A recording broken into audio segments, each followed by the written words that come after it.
Како што можевте да видите и во најавата пред вестите, гостин во студиото на телевизија Нова е господинот Кирил Миновски, министер за финансии, член на извршниот комитет на ВМРО ДПМН. Господин Миновски, добро вечер и добро дојдовте во студиото. Добро вечер. Прочитав пред разговоров со вас едно соопштение од ВМРО ДПМН од денеска. Останувате на вашиот став дека решение за политичката криза во која што Македонија, за жал, после изборите навлезе уште подлабоко, се или нови избори, или оној тип на поддршка кој што му го нудите на Заев да се откаже од платформата, а 51 пратеник од ВМРО ДПМН и коалицијата да го поддржуваат, но само да не се прифати платформата која што беше подпишана во Тирана. ВМРО ДПМН и натаму цврсто останува на овој став. Да, ние како политичка партија цврсто стоиме на ставот да одлучно се каже не на платформата која што беше скроена надвор од Република Македонија во Тирана, во еден декор кој што многу потсеќа на едни национал-романтичарски идеи кои што беа споменати во 1878 година во Призренската лига.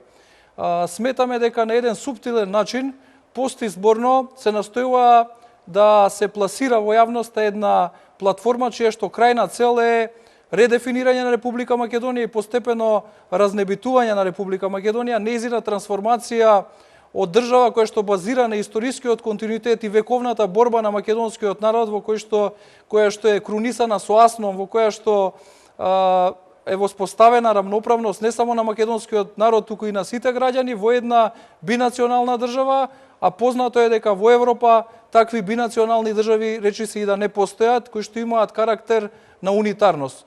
Од тие причини ние уште во предизборието јасно ги деклариравме нашите ставови, дека нашата основна цел е да се зачува сувереноста и независноста на Република Македонија, дека ние сме спремни да правиме влада, да продолжиме со реформите во економската сфера, да продолжиме со демократизацијата на општеството, со цел креирање на една Македонија која што ќе биде во интерес на сите граѓани на Република Македонија, и таа политика принципиелно ја продолжуваме и во постизборниот период.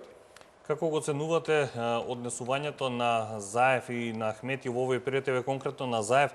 Тој постојано излегува со став дека има позитивен став кон платформата, но сепак СДСМ и ДУИ не излегува досега јавно за граѓаните да знаат за што се преговори, кој е тој позитивен став на Заев за платформата. Всушност, СДСМ целиот они преговарачки процес заедно со ДУИ го водеше во одредена тајност, значи за затворени врати, без соопштенија за што се разговара, кој е ставот за јазикот, докаде може да се оди, останатите точки од платформата. Имате јасен став, сметате дека платформата е редефинирање на Македонија. Од СДСМ немаме конкретна порака како ја прифаќаат платформата. Од она што беше објавено во медиумите во однос на тоа кои представуваат главни елементи на платформата, ние гледаме многу опасни тенденции. Тоа настојувавме да го споделиме со граѓаните на Република Македонија со цел да им укажеме на опасноста од таа платформа, на опасноста на сето она што е наведено во платформата од аспект на евентуално негативните последици кои што би ги имале врз државата. Познато е дека такви платформи кои што во себе носат скриени амбиции за креирање на големи држави на Балканот најчесто завршуваат несреќно. Најчесто завршуваат со многу страдања на недолжно население и недолжни граѓани. Нашата обврска како политичка партија пред граѓаните на Република Македонија беше да ја споделиме нашата вистина. Она што се скриени адути во платформата од Тирана, кои што имаат за цел на некој начин да придонесат за разнебитување на оваа држава, обезличување и губење на македонскиот карактер на државата. Она на што ние инсистираме како партија е зачувување на Македонија како држава која што е унитарна, во кој што македонскиот јазик представува код кој што го користат сите граѓани на Република Македонија, код за комуникација и помеѓу македонците, и помеѓу албанците, и помеѓу ромите, и србите, власите, бошњаците, сите оние кои што живеат во Република Македонија. Во суштина, во платформата постојат и неколку елементи кои што се опасни не само по Република Македонија, туку влијаат и врз регионалната стабилност. Во платформата се говори за геноцид кој што се спроведува во периодот од 1912 до 1956 година. Познато е дека темелите на македонската држава се удрени во Асном. Тоа е 1944 година, а некаква сувереност ние како држава воспоставуваме во рамките на Југославија, на поранешната СФРЈ. Од тој аспект, тука имаме тези дека бројот на определено население кое што било автохтоно се намалил како резултат на геноцид кој што го спроведувале не само македонците, туку сите оние кои што владееле со оваа територија. Од тој аспект, и овие тези треба одлучно да се пресретнат и да се укаже на опасностите, на скриените опасности кои што произлегуваат од таа платформа, не само по Република Македонија, туку и пошироко кои што влијаат на регионалната стабилност. Токму овие работи кои што ги споменавте како опасност во платформата, тие ли беа причина и за оној став кој што го каже и лидерот на партијата Груевски, ќе се обидеме да составиме влада, но не по секоја цена? Ние како партија и како членови на извршен комитет, меѓутоа и пошироко, како граѓани на Република Македонија, имаме обврска да го браниме унитарниот карактер на Република Македонија, меѓутоа исто така имаме обврска да се грижиме за македонските национални интереси. Заради тоа што, како што веќе споменав, оваа држава, нејзините темели се удрени со Асномска Македонија. Ние мора да имаме респект кон историскиот континуитет и борбата на македонскиот народ. Македонците се првите кои што промовирале глобализам. Ние сме космополитски народ. Народ кој што има чувство за онеправданост, за потребата секое малцинство во Република Македонија да ужива права кои што треба да ги ужива согласно на сите меѓународни конвенции. За жал се случува да држави во кои што не се почитуваат малцинските права или кои што имаат сериозни собствени проблеми, да и делат на Република Македонија лекции за тоа како треба да се конституира и каква влада треба да избере. Токму во ова насока мислам дека сметате и на изјавите и на Еди Рама, кој што беше еден од посредниците при потпишувањето на платформата. Како ги толкувате ставовите на премиерот? И јас ги толкувам онака како што треба, а тоа значи како директно мешање во внатрешните работи на Република Македонија. Гледаме сега слична тенденција и од Косово и повторно се враќаме на она што го споменав на почетокот на овој разговор.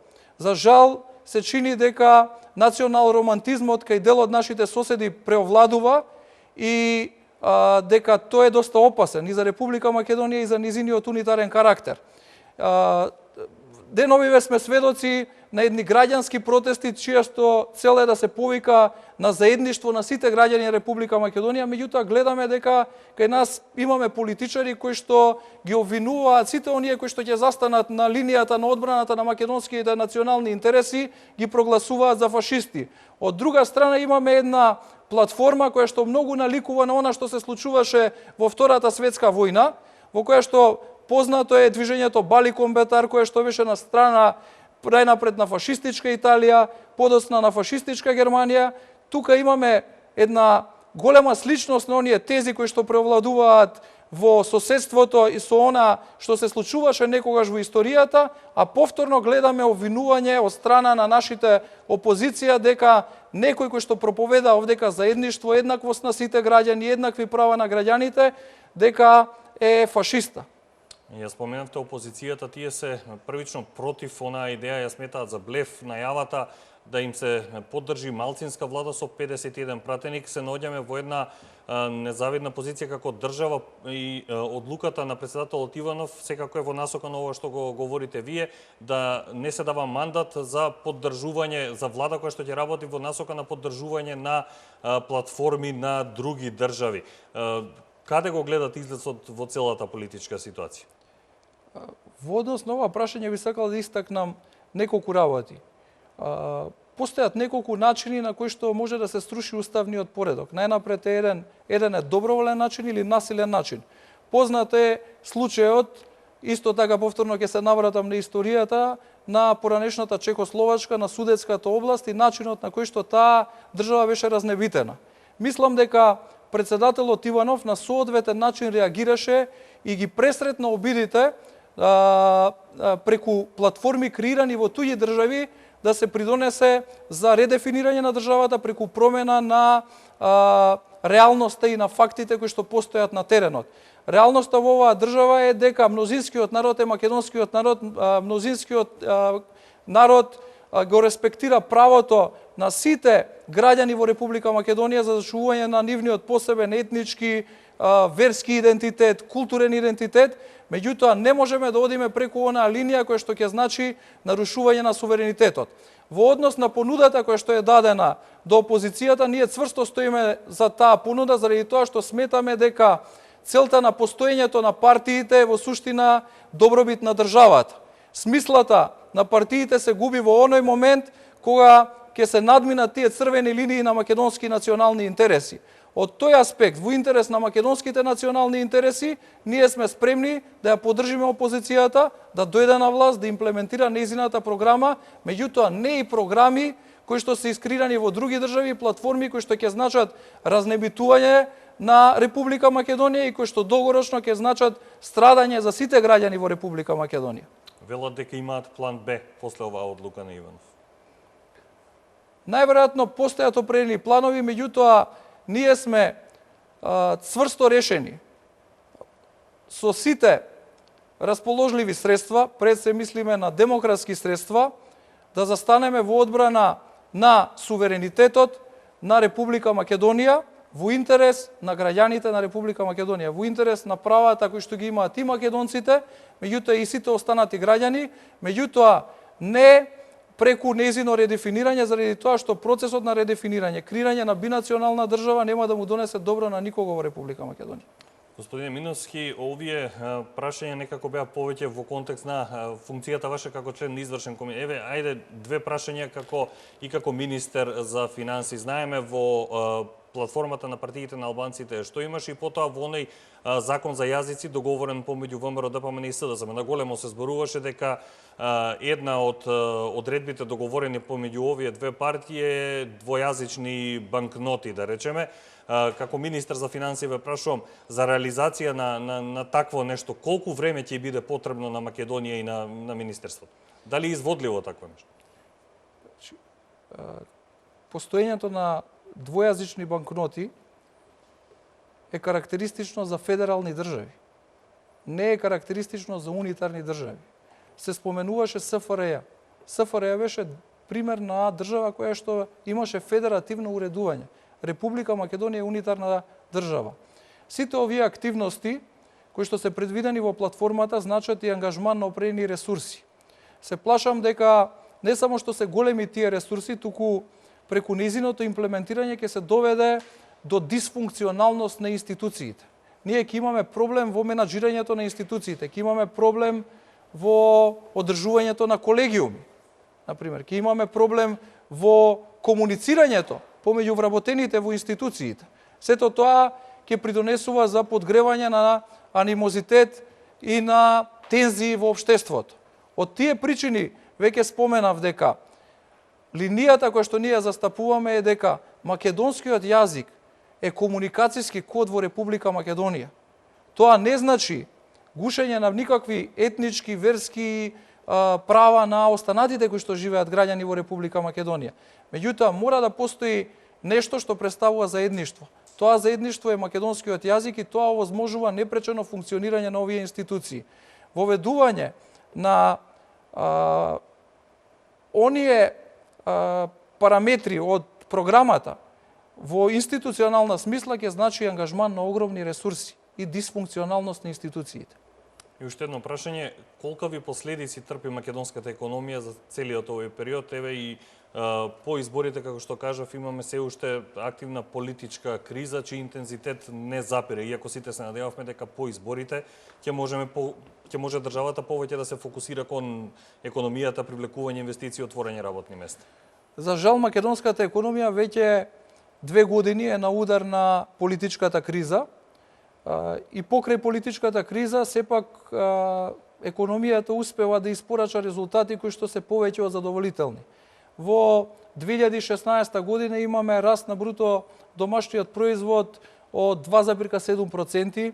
имаме ниска стапка на инфлација, дефицитот е по 3%, што сметаме дека се добри параметри. Сите релевантни меѓународни финансиски институции сметаат дека реформите кои што ги спроведуваат од аспект на подобрување на деловното обкружување, од аспект на економските слободи, влијаат позитивно врз развојот на приватниот сектор. Приватниот сектор успева да се носи со сите овие предизвици. Меѓутоа, нормално, економијата како наука не е екзактна наука. Таа базира и на други параметри кои што се психолошки параметри. Пред се, психологијата влијае на начинот на кој што се однесуваат потрошувачите, меѓутоа и на начинот на кој што се однесуваат инвеститорите. Во позитивни услови, кога постои оптимизам, потрошувачката е поголема, инвестициите се поголеми, тоа значи дека и даноците кои што ние успеваме како држава да ги прибереме се на повисоко ниво и со тоа се влијае позитивно врз економијата. Покрај тоа, политичката криза секако негативно влијае и врз привлекувањето на странските инвестиции, а познати се бројни студии кои што покажуваат дека странските инвестиции влијаат позитивно на локалната економија од аспект на новите бизнис практики кои што ги носат и од аспект на подобрување на квалитетот на човечките ресурси, меѓутоа и поради влијанието што го имаат позитивно врз големувањето на бруто домашниот производ и економскиот раст на државата. Господин Миновски, јас ви благодарам за учеството во вестите на телевизија Нова. Се надевам дека дадовме одредена појасна слика и на некои политички, но и економски теми. Ви благодарам уште еднаш за одвоеното време. Ви благодарам за поканата. Почитувани гледачи, тоа беше разговорот со господинот Кирил Миновски, а во продолжение одиме со уште еден прилог. Председателството на МАНУ во пишано обраќање до јавност